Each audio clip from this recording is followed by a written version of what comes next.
I'll go back to West Point playing baseball that, I learned that stays with me. And I've talked about on every single team, since I was 17 years old. When there was a baseball in the dugout, coach always said, everything's got a place and there's a place for everything. And it was a really small thing, but like it stuck with me. And so when you're in a dugout and there's a baseball, kicking around the floor, when that happened in our dugout, we didn't point at the baseball and go, who did that? Who should pick that up? The baseball's on the floor. This is our house. We pick it up and we stick it where it's supposed to go. And that's just how everybody rolls. So it's like, hey, dude, if there's a problem, let's solve it. Let's not bicker about it and point fingers about whose it is.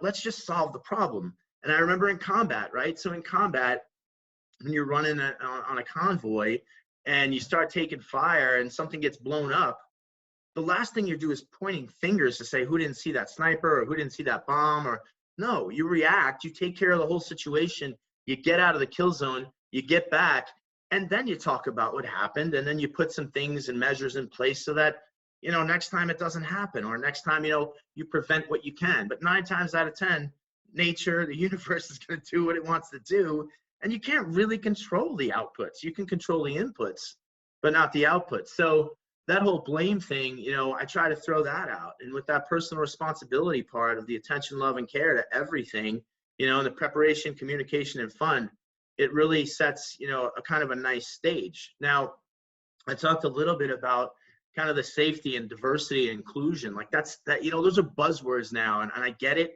and I'm happy they are, and I'm happy that corporate America is doing things about it.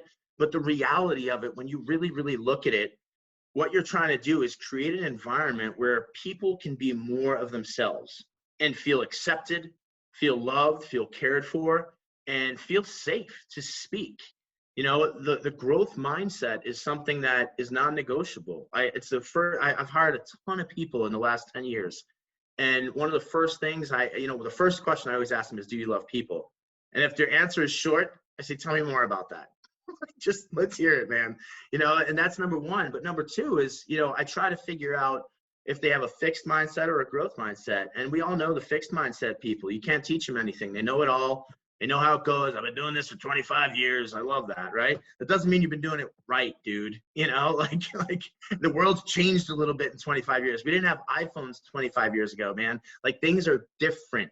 They are different. So anyone who tells you they know it all, run away from those people as fast as you can. And don't let them in your clubhouse. Don't let them, in your organization. So the growth mindset, if everybody's coming in here to learn, right, that's such a big deal.